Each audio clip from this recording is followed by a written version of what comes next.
Hello food lovers, আসসালামু আলাইকুম। Welcome back to cooking arts.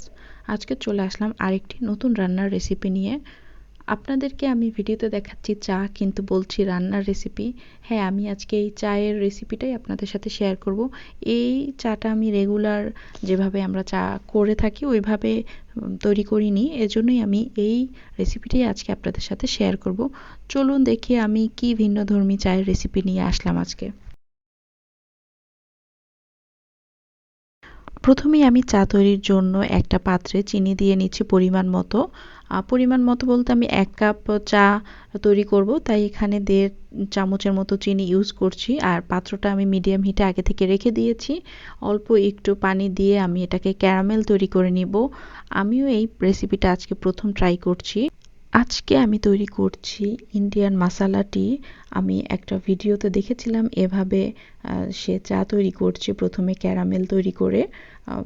কোন পেজে বা কোন ভিডিওতে দেখেছি আমার তার নামটা এখন মনে নেই, অনেকদিন আগে দেখেছিলাম। তো ভাবলাম আজকে একটু ট্রাই করা যাক এভাবে ক্যারামেল থেকেও কি চা তৈরি হয় আর সেটা কেমন লাগে সেটা ট্রাই করার জন্যই আজকে আমি এভাবে চাটা তৈরি করছি। অনেকেই হয়তো শুরুতে দেখে বলবেন যে চায়ের রেসিপি আর এমন কি, কিন্তু বিষয়টা খুবই ইন্টারেস্টিং। আপনারা যদি শেষ পর্যন্ত দেখেন তাহলে আপনাদের আশা করি ভালো লাগবে রেসিপিটি। এই যে আমার ক্যারামেলটা রেডি হয়ে যাওয়ার পরে আমি অল্প পানি দিয়ে দিয়েছি, যে পানিটা আমি চায়ের জন্য ইউজ করব, কিন্তু পানিটা অল্প পরিমাণে হয়েছে দেখে আমি আরেকটু পানি দিয়েছি।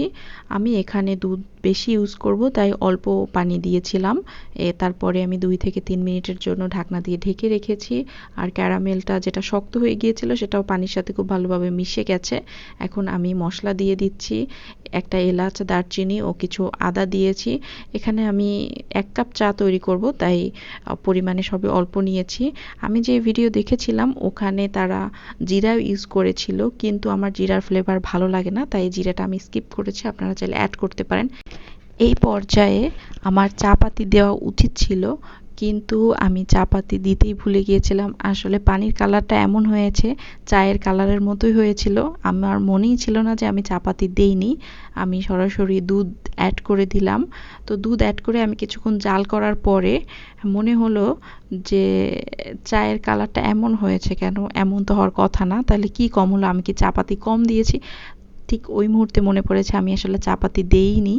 পরে আমি চা পাতিটা অ্যাড করলাম। যে ভিডিও দেখেছিলাম ওখানে চা পাতিটা অনেক আগেই অ্যাড করেছে, দুধ দেওয়ার আগেই চা পাতিটা ইউজ করেছিল, কিন্তু আমি এটা পরে দিয়েছি। তাতে আমার মনে হয় না একেবারে খারাপ হয়েছে। যাক, আমার একটু ক্রিয়েটিভিটি হলো।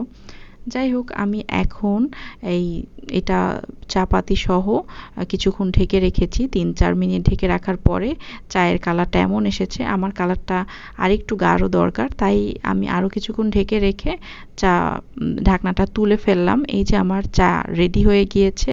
চা তৈরি করা শেষ। এখন আমি চুলাটা অফ করে দিব এবং চাটাও সার্ভ করে নিব। এখন হচ্ছে আসল কথা, এত যে কাহিনী করে চাটা তৈরি করলাম, চা আসলে কেমন হয়েছে, খেতে কেমন সেটাই টেস্ট করার পালা। তো আমি চলে আসলাম একটু সুন্দর মতো ডেকোরেশন করে বিস্কিট নিয়ে, যদিও আমি চায়ের সাথে বিস্কিট খাই না। আসলে চায়ের কালারে কোনো ডিফারেন্স আসেনি, যে প্রথমে এত কাহিনী করে চাটা করলাম কিন্তু তাতে মনে হচ্ছে না চা এর কোনো ডিফারেন্স আছে। কিন্তু এখানে একটা কথা আছে, চায়ের টেস্টটা আসলেই বেস্ট ছিল। আমার চায়ের টেস্টটা খুবই ভালো লেগেছে। এরকমের চা আমি আগে কখনো খাইনি। আমি আদা দিয়ে কখনো দুধ চা খাইনি। আদা দিয়ে আমি র চা খেয়েছি, বাট দুধ চা খাইনি।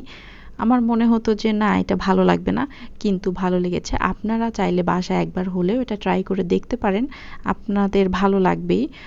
যারা দুধ চা পছন্দ করেন তাদের অবশ্যই ভালো লাগবে। আর এটাই ছিল আমার আজকের ভিডিও। যদি আপনাদের আমার এই আজকের ভিডিওটি ভালো লেগে থাকে তো আমার চ্যানেলটি অবশ্যই সাবস্ক্রাইব করে পাশে থাকবেন।